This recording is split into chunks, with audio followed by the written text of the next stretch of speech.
friends. Welcome to the Creative Impact Podcast. I'm your host, Rachel Caldwell, and I'm so happy you're here. Each episode, I take some time to chat with fellow artists about life, faith, and the impact of the arts.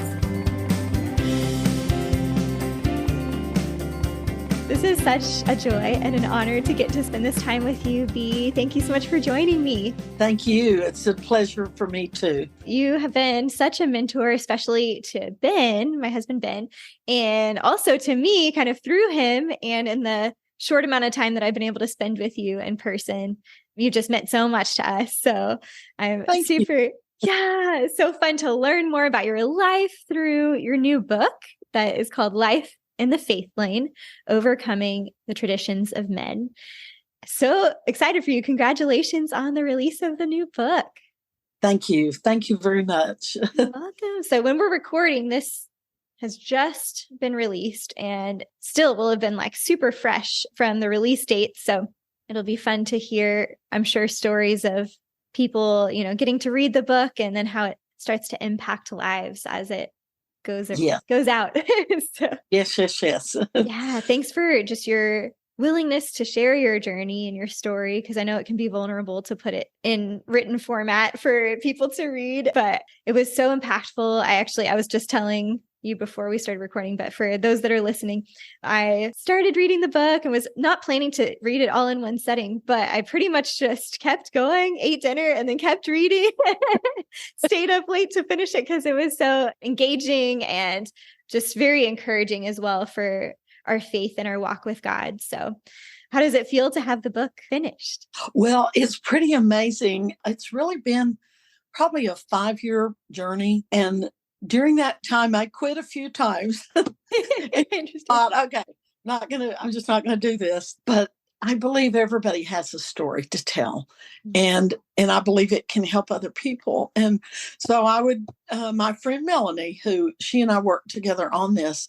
she would encourage me. Nope, we're not stopping. That's good.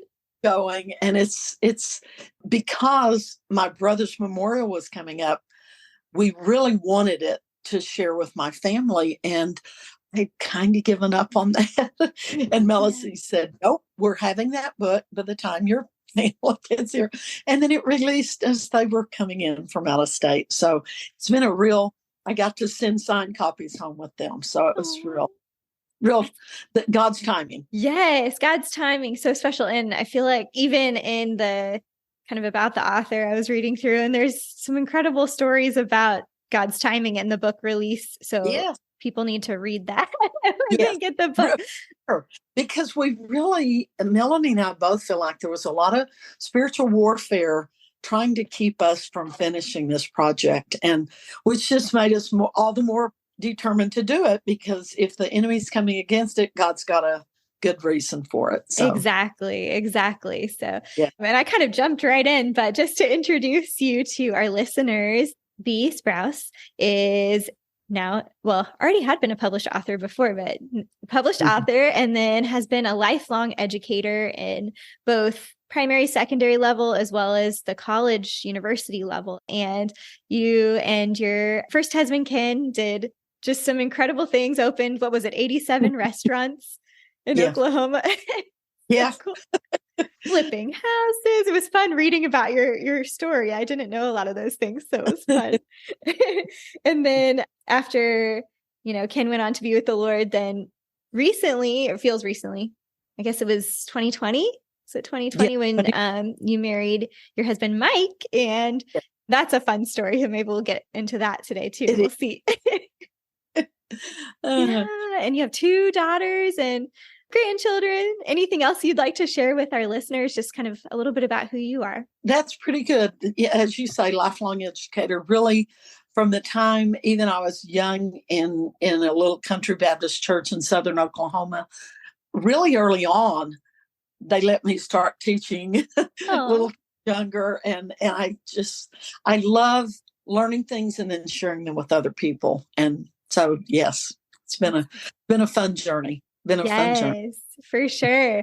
Well, speaking of the journey, one of the themes that really stood out to me in the book is just the idea of living a life of faith, and how when you, at one point in your life, were reading John chapter 10, that it just stood out to you in a fresh way. So I'd love to hear your thoughts on that and how that has impacted how you live your life. It's, as I say, my whole family was saved at an early age, and when I was young, and we started attending this little Baptist church, and I cannot ever be thankful enough for the mentors that I had in that church. But in spite of that, and I learned a lot of word, it guided me. I was never even tempted to do crazy stuff out in the world because we just had such a great youth group in our church and all of it. But I was in my early 30s before someone challenged me with John 10. And if you're not familiar with John 10, I would encourage it to be one of your favorites, because several times in John 10, Jesus says, "You're my sheep and you hear my voice. I'm a shepherd. You don't hear the voice of the enemy. You hear my voice." And so I was in my early 30s, and our pastor challenged me. I asked him some question, and he just kind of challenged me, kind of asked God. And I was used to that, but I guess I wasn't used to waiting for the answer. And then I read John 10, and it just meant so much to me. Yes, if he said it that many times in one chapter, he means it. And my pastor said at the time, who challenged me with John 10, he said, "Stop saying you don't hear his voice and start saying you do." And I always say it's one of the really pivotal things in my life. And just like the next week, I was with my little sister, and I said, "Hey, do you hear God's voice?" And well, stop saying you don't and start saying you do. And so she and I kind of took that journey, and of course Ken as well took that journey, the challenge from the word that we can hear his voice. And so I would challenge everyone to read that chapter and just underline or highlight how many times he says, "You're my sheep and you hear my voice. You're not going to hear the voice of a stranger." And then just start believing it. Start believing it. We can read words on paper, but we've got to get them in our heart and just start, okay, Father. And really, I believe it's in the book too, but even before that, when we were a little before that, really, 2 or 3 years before that, we had been in church one evening, and they had asked the question, Ken and I, and they had asked the question, "Why did you come tonight?" And they had a multiple choice. And one of the choices was out of duty. And we got in the car after church, and we kind of said to each other, "How did you answer the question?" And we both had answered out of duty. And we said, if there's not more than that, we should just do something else with our lives. Right. But then we just started, we decided then, and we were in our probably late 20s then. We decided we were going to read the word. We were going to believe it was true, and we were going to do what it said. And it just started changing our lives, and has all the way through, because the word's alive. And every day that I read, I will find something that I think, I've never seen that before, even though I read it every day. It's alive. And so it will change your life. Yes. So beautiful. I love that. And you mentioned that idea of like, it has to go from our head to our heart. And in the book you talk about, that's kind of like about 12-inch journey from the head to the heart. Yes. Yeah. Yes. Anything in your life, or any thoughts on how we can make that transition from head knowledge to heart knowledge? There really is. There were a group of us. There were 2 other couples, and Ken and I, 6 of us, who kind of were going through this journey together in our early 30s. And one thing I would encourage you, if you can find an accountability group, we were accountable to, we gave each other permission to be accountable, especially with it's your thinking, and then it comes out of your mouth. And so with the words of our mouth, I can't read your mind, but I can sure hear what you're saying.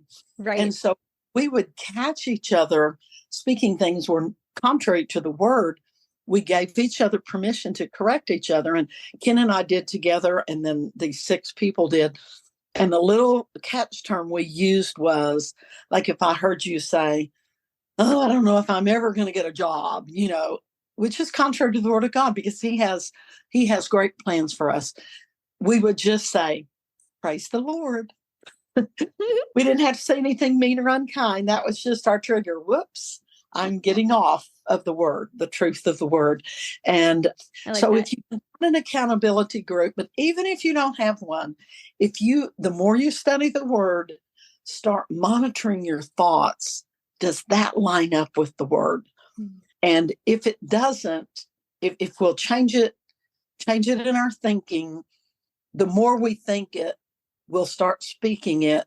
It'll become a habit. The old things, thoughts become words, words become actions, then actions become habits. And then that's who we are. Mm-hmm. And so it really does start in our thinking.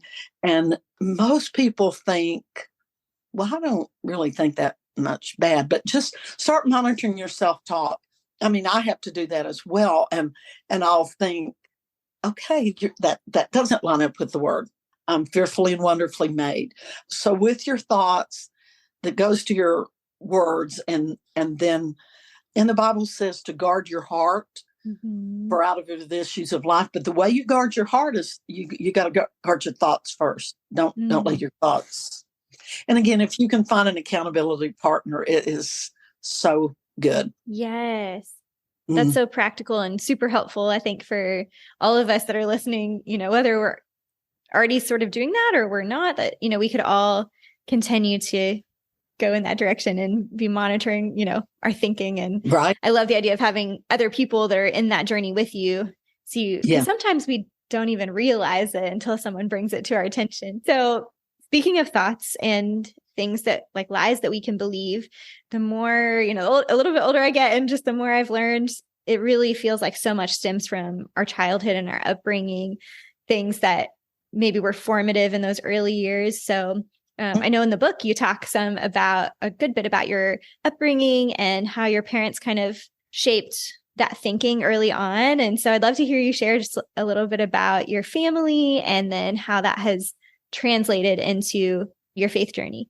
I grew up on a farm in southern Oklahoma with 4 siblings, 2 sisters and a brother.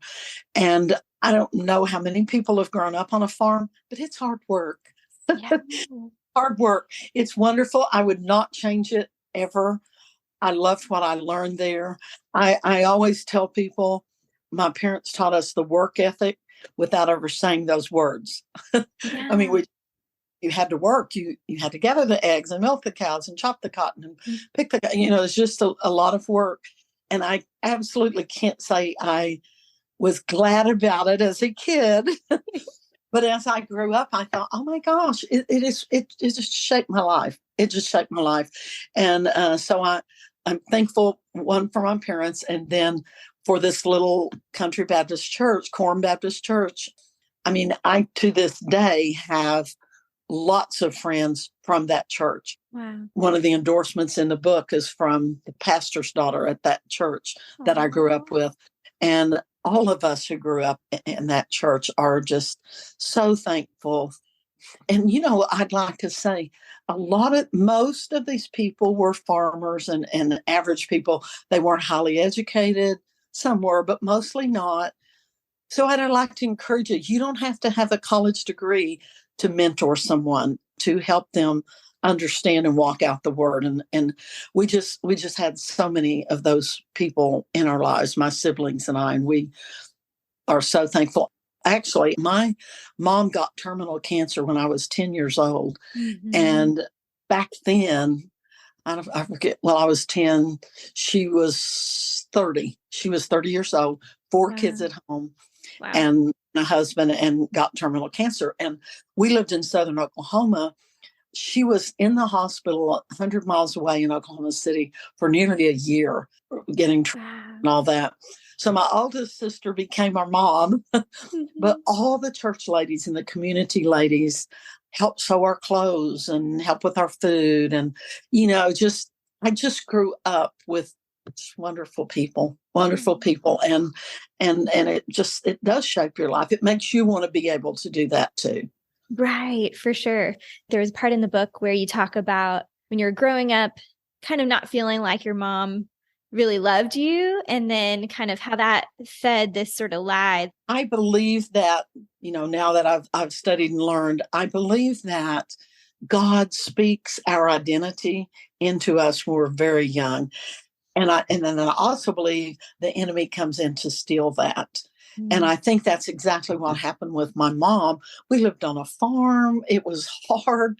She had 4 little kids, fairly isolated because you're working. She didn't have a lot of interaction with other lady. I mean, she's, like trying to cook and clean and raise 4 kids Right. and that. And that, as a kid, I couldn't understand any of that, of course. And just the enemy was able to feed me the lie. We call it in an inner healing ministry that I have, lie-based thinking. And Satan just fed me the lie, your mother doesn't love you. And then again, nobody taught me to take control of my thoughts or my words or any. Well, I don't think I ever spoke it, but I thought it. I would think it. She doesn't love me, and then she would do something. I'd think, "Yep, that. See, she doesn't. Yep, see, she doesn't." And I would encourage people, if you have identified a lie you've believed, start recognizing when the enemy starts trying to feed that to you and counteract it. But I didn't know how to do that till quite a few years later in life. And so it definitely altered my thinking. And again, I'm not sure I forget what all I put in the book. Right, exactly. And sometimes with the editing, you put something in and then it gets taken out. That's it. In 5 years, you go up and back and no, I'm not going to do that. But it's one of the most precious times the Lord spoke to me. 2 things about my mom. One, that now, and I would like to say, she was the most hospitable, loving, caring, everybody in the community. Like, we can invite anyone we wanted to our house for dinner to spend the night without even asking permission, because it was always going to be fine with her. We were always going to have enough food. They were always going to be welcome. She was just that type of person. And in fact, I've had a lot of my family in this last weekend, and we kind of reenacted a lot of our childhood things of going on picnics and her frying chicken. And, you couldn't go to Colonel Sanders back then.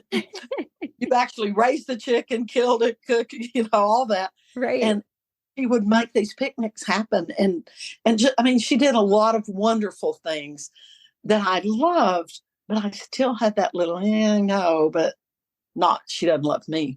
And so way later in my life, probably a good 35 years ago, the Lord told me one day when I was praying about it, she did the best she could with what she had. And that, if we can remember that on any person we're having an issue with, that's all any of us can do. We can only do the best we can with the cards we're dealt at that time. And of course, the more word you have in you, the more you're able to deal with that and all. So that was one thing. God just reminded me she did the best she could. But the most dramatic thing is, after she had passed away, my dad lived 2 more years, and we were back and forth Southern Oklahoma helping with him. And one day I had gone to see him, and it was really funny because it's a 2-hour drive both ways. And on the way down, the Holy Spirit was working with me, but I didn't know what was going on, but I just felt it. And so I saw Daddy, and it was always hard to leave him after Mother was gone because he was by himself and all that. And but I'd seen him, and I left him, and I was again I was already kind of I was really emotional. And I didn't really know what was going on. And the cemetery she's buried at was between where he lived in town, and I was going into the little town, and I was going by the cemetery. And I'm really not the type of person to visit cemeteries because I know no one's there. But I did that day. I passed the cemetery, and then I just felt compelled to go back. So I turned around and went back, and I could not find her grave, which is crazy because, I know it like the back of my hand. You just go in the road, here's 3 trees, and there's a grave. But I couldn't find it. So it was a little bit like the movie The Twilight Zone, if any of you ever remember that. I'm thinking, okay, this is kind of weird and eerie. And I was looking at the graves around it, and I knew they weren't the graves that were around hers.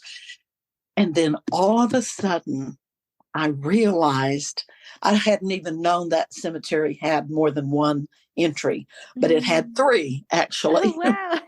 And I had not gone on the one where my mother's grave was, so obviously I'm not finding it. So when I realized I was on the wrong road, I mean, I just lost it. I'm just by myself in the car, just falling. But I said to God, what's this about? What's going on here? And just as clearly as I'm talking to you, he said, just like you believe some wrong things about your mother, you took the wrong road. Mhm. And because you believe that, everything she did confirmed to you what you lie believe. So what happens, and I will say to anyone listening to the podcast or reading the book, if you'll think about it, even with your friends, your spouse, your the littlest thing is the spouse is he never takes out the trash. I always have to take out the trash. Such a dumb thing to fret about. But then if you play that enough, then it plays over to, yeah, I know. And he doesn't do this and he doesn't do that. It's letting those lies build up, which is what I had done with my mom. And that's what God had told me, because you believed the wrong thing, everything she did convinced you your lie-based thinking was correct. Mm. And just like he said, so you took the wrong road into the cemetery, you would never find her grave on the wrong road.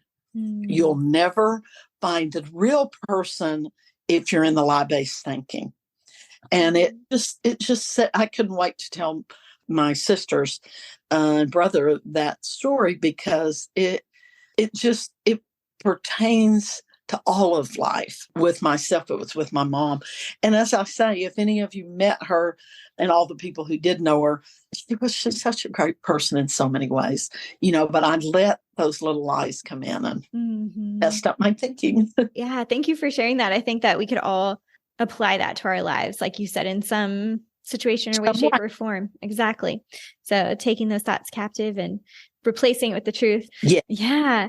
What I love is kind of when you had that transformative time where you were learning about God says we can hear his voice and starting to listen for him. And then seeing throughout the book just so many incredible stories of stepping out in faith when you hear God and hear him prompting you to do something and you take that step and it may seem kind of counterintuitive or Right. maybe crazy to the world standards or whatever. But I would love to share with people a little bit of the journey with the school, Edmond Christian Academy, and just the Edmond Christian Center, how that developed and came about. It was great. Ken and I, we met when we were 15 and 17, and he asked me to marry him on our first date. Yeah. So we kind of grew up together, and we both became teachers so we could spend a lot of time together. We just loved to be together and do things together. And so it was a perfect, really fit for us when God asked us to, well, it's another part of our story, but getting out of debt. But a year after we got out of debt, he asked us to quit our jobs and start the school, which if we were in debt, we couldn't have. It's kind Right. that was kind of part of our journey. But then we had the school for 30 years. But when the Lord first asked us to start the school, Ken was on board just like that. But I kind of argued, and people say, "You argued with God?" And I said, "Well, I do. I've never won." Never won an argument with God, but I do sometime.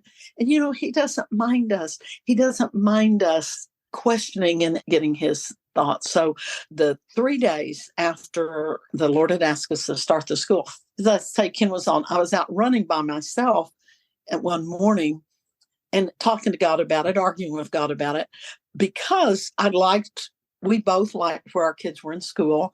And we knew if we started a school, we'd have to put our kids in our school.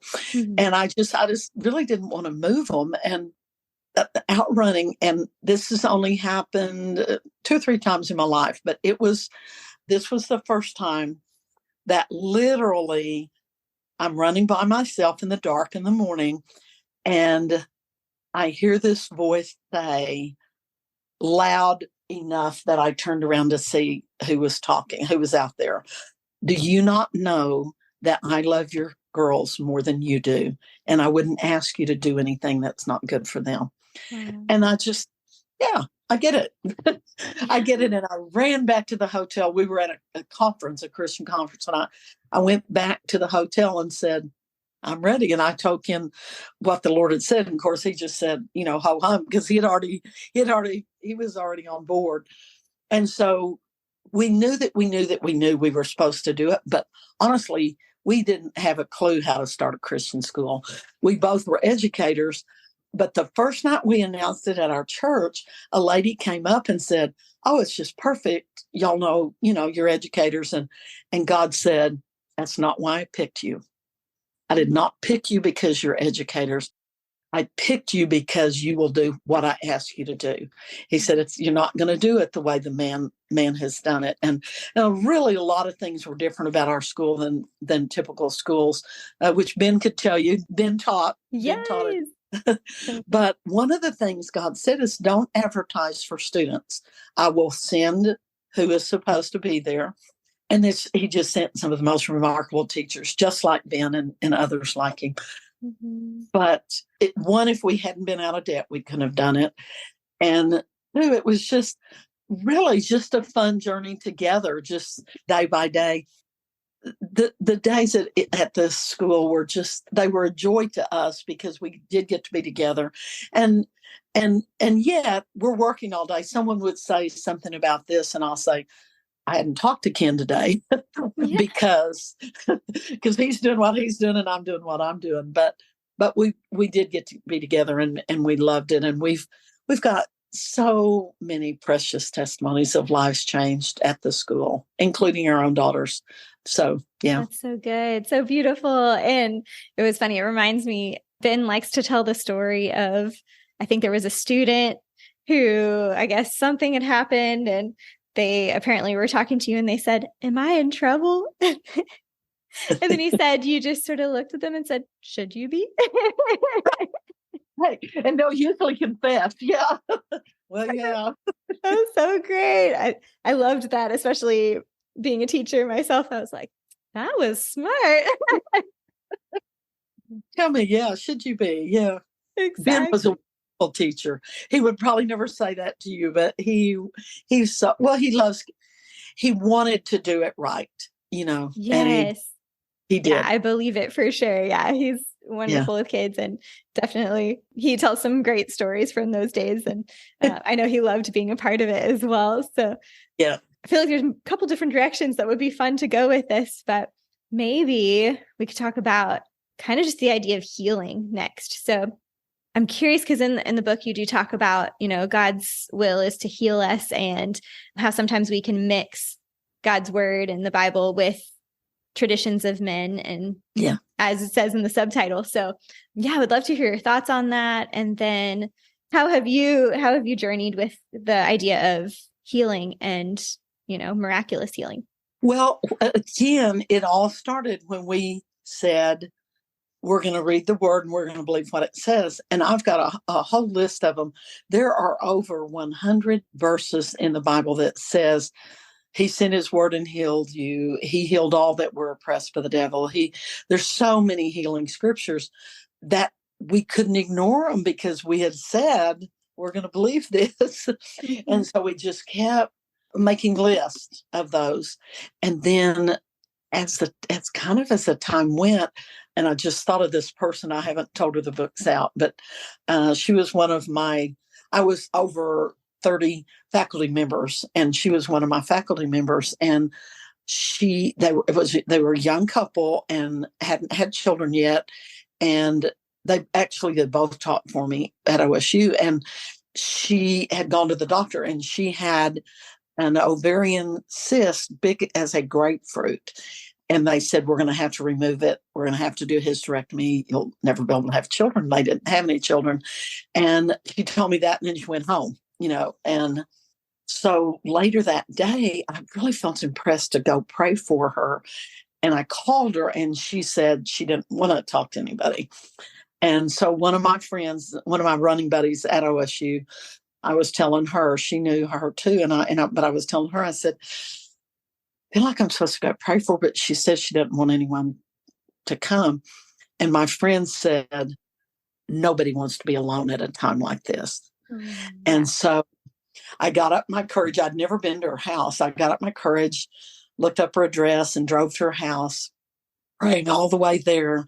And when I got there, her husband was there too. And to put a long story short, I just chickened out. I didn't pray for her. And I visited with him a little and encouraged him and got in the car. And I mean, I knew, girl, you just disobeyed God. Oh, wow. And I said, okay, I get it. I'm sorry. I missed it. If you'll give me a chance tomorrow, I will pray for her. And the next day she came in the building and I kind of told her that I came yesterday to pray for you. And I didn't, but I said, I know I'm supposed to pray for you. So I prayed for her. And 2 or 3 days later, she went back to the doctor and she came in my office and she said, this isn't a burning bush, but it's the closest I've ever seen to one. The cyst was gone. Wow. And so it was just, honestly, it's probably bigger for me than it was for her because I hadn't seen God do that. I mean, I knew I was supposed to pray for her, but I hadn't seen that.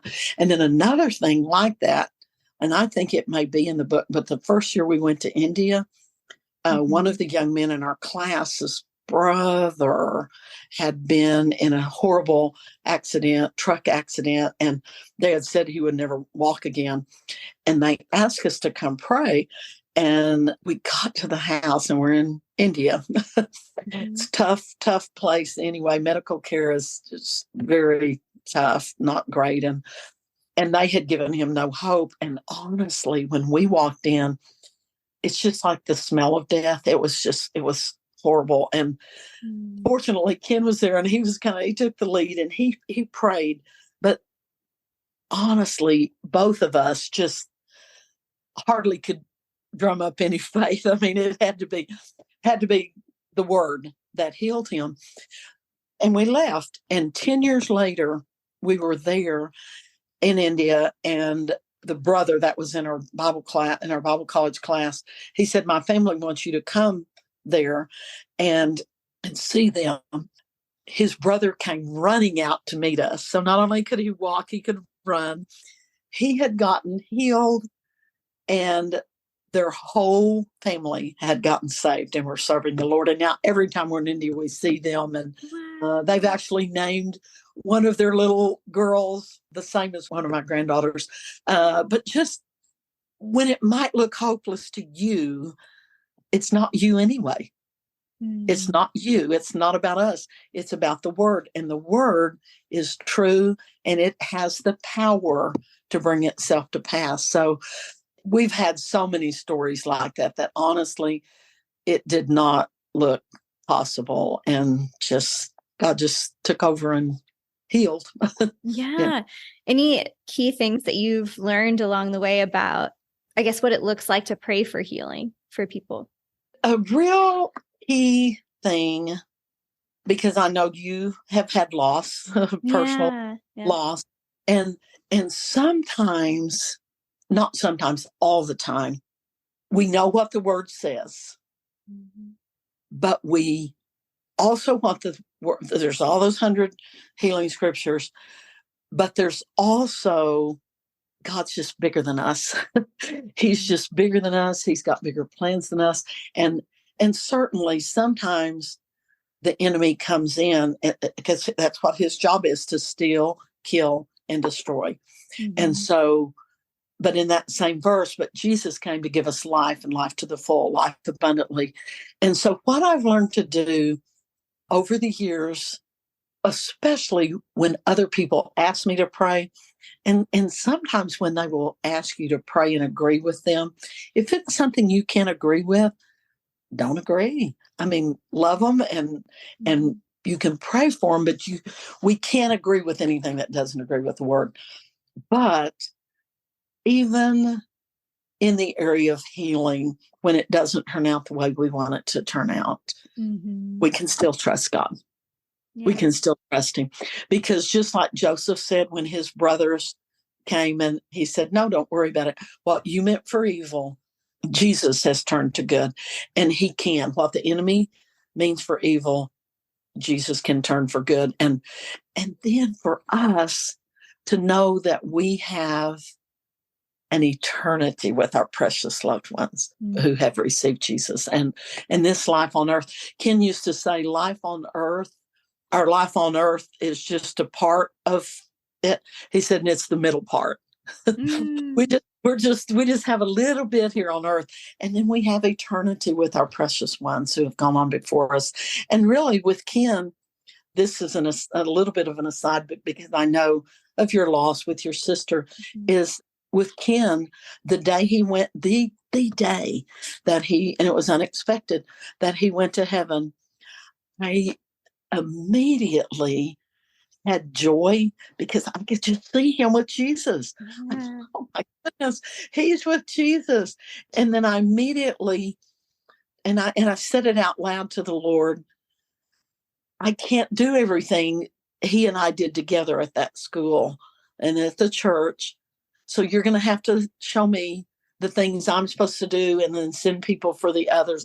And he's been so faithful to do that. Mm-hmm. But if you would have ever asked me if I would be okay without Ken, I would have said no. Mm-hmm.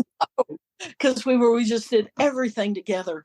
But from the first day that Ken got to make his transition, God has been so faithful to send really exceedingly abundantly more than I could ask or think to help me in what he's called me to do. And really, Rachel, I think you're a part of it, right? It's just this very interview we're having because the whole point of this book is to help people realize God put you on this earth for a purpose.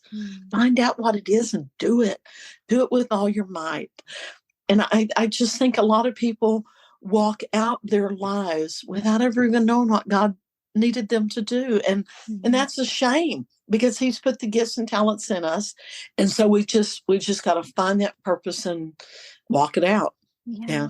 And you're doing that. Oh, thank you. I mean, I love it. Yeah. Yeah. God is good. And that's so true. Just he's faithful to meet us even in those places where we feel like we can't do it. Right. You know? Mm-hmm. Right. Yeah. So good. So good. In the vein of trusting the Lord and just trusting God, how have you seen, or maybe are there any other stories that may not have made it into the book, or maybe they did, but about God's provision and seeing kind of confirmations along the way of God being in it, like seeing his fingerprints on it? Well, and this is a story I know I didn't include in the book, but it's a special one to us. We had some people who had bought, when they're in the restaurant business, they were the precursor to food trucks, but it was a cart that was self-contained and I think we had 4 of those, and we were going to stop doing that. It's probably when we were starting the school. It was when we were starting the school. And we sold them to one of our friends, and they never paid for it. And Ken, 2 or 3 times, he kind of brought it up and then he just backed off of it. But I'm just saying that to say in 1 week, just out of the clear blue, and this was kind of a while longer, he just sent us a check for what he owed us. Wow. And then someone else sent us money and someone else sent us money. Within a 2 or 3 day period, we had accumulated $40,000 that we didn't know was coming in. Wow. And he said, I'm not sure what we're supposed to do with this. I'm pretty sure we're not supposed to buy a Cadillac. He said, we'll just see. And in about a week, God had shown us where all that money went, and our bank account was still the same. But it was his just fun provision of bringing money in and letting us see in that, and then sending it out where it goes, which we have a slogan: if God can get it through you, he'll get it to you. Ooh, and so I like that. That's the thing. And that was just a beautiful transition of it. We've seen it happen so many times. And all the time, if a good little sum comes in, we're thinking, Jehovah's got a plan, and it's going to go out. another in that regard thing my little sister says, if she gets in a bind and needs provision, she'll, in her prayer, she'll say, God, you're going to have to sell another cow because, he owns the cattle on 1,000 hills. So you're going to have to sell another cow. I love it. No shortage with God. There's no shortage with God. Yeah. So good. Yes. Amen. I love that. Those stories are so fun. And there's so many powerful stories that I really encourage people to get the book because it's just such a faith builder. And I feel like they're going to just be glued to it like I was. So, so fun. I would love to let you share just briefly about this kind of more recent testimony of God bringing you and Mike together. So just to give a little background, or you would probably do it better than me, but Mike is Ken's cousin, correct? Yes. That's so neat. Yeah. So how did that all come about? Well, their dads are brothers, so they're first cousins. And Mike had actually been in business with us in the restaurant business a lot, had lived in Oklahoma a lot of the time when we were in business. When we started the school, he moved to Arizona and had lived out there the last 30 years, but we've traveled all over the world together. We've run marathons. We've just done lots of fun things together, all three of us, and even our whole family. Our whole family would be going, and Mike could go with us too. Yeah. So we were just the best of friends. Yeah. And so for 10 years, Ken has been gone 10 years now. The first 7 of it, kind of as usual, Mike would send gifts and the most thoughtful things and flowers. And then he would come here, a group of us would go out there, but he was 68 years old and had never married, of course, no kids. And my girl said, Mom, he's never going to marry. And I agreed because and I just resolved he's going to be my best friend. Mm-hmm.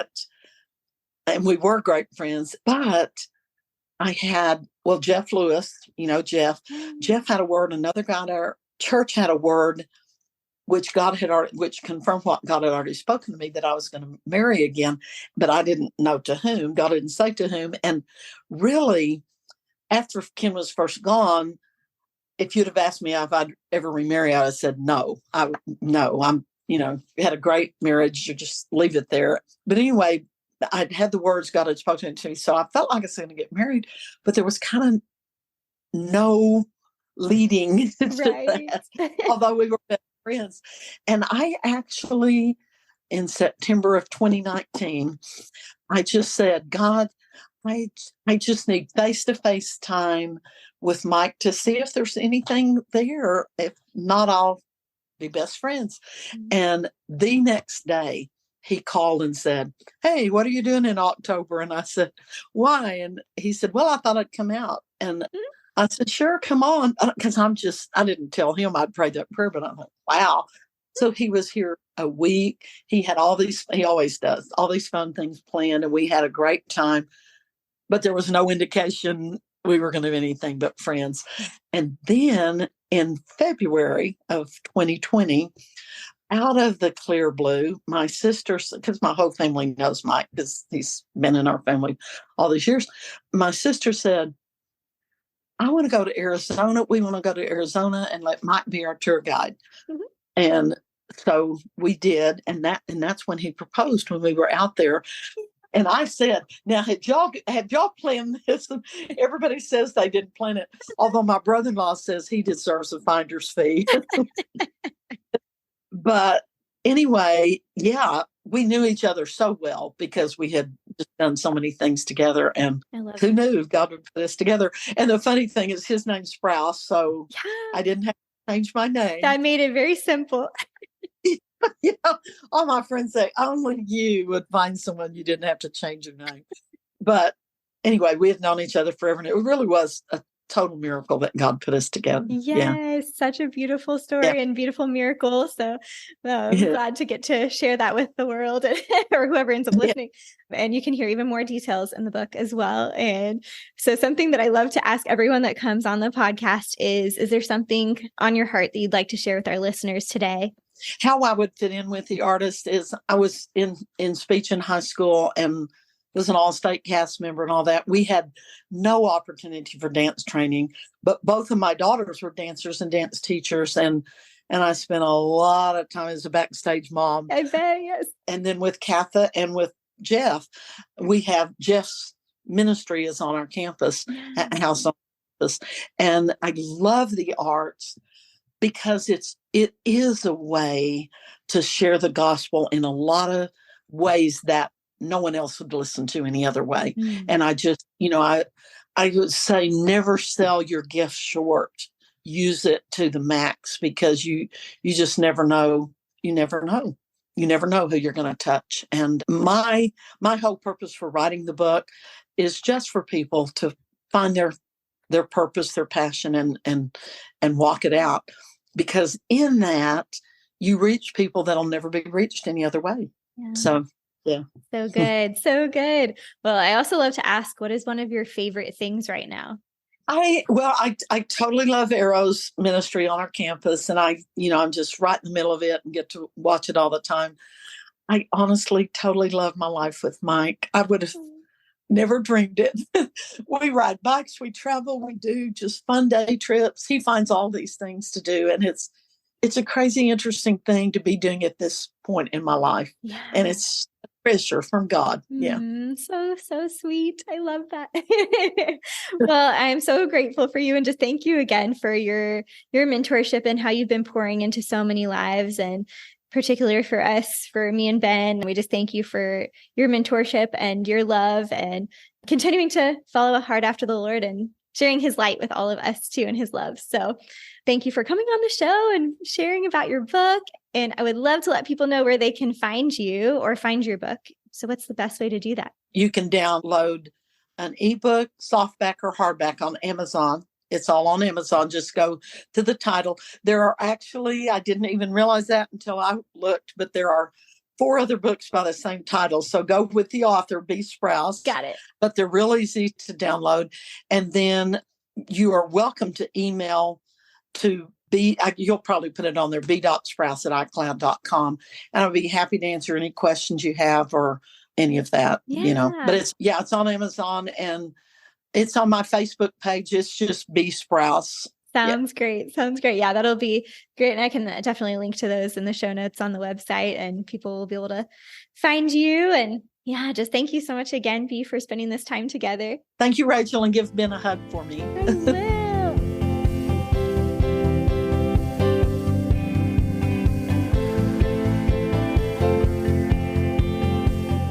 You can find all the links, full show notes, and additional resources on our website, creativeimpactpodcast.com. If you're interested in supporting the show, some great ways to do that are to share it with a friend, to rate and review wherever you're listening. And then also, if you're interested in giving financially, you can check out our Patreon community, where you get bonus content each month and have a special part in helping make this podcast possible. You can access our Patreon community on the link at our website, or by going to creativeimpactpodcast.com/PATREON. Thank you all so much for listening to the Creative Impact Podcast. The music for the show was produced by Michael Cash. Until next time, remember that you were designed to create. You were made to inspire. Continue living with purpose and making an impact. I'll see you next time, friends.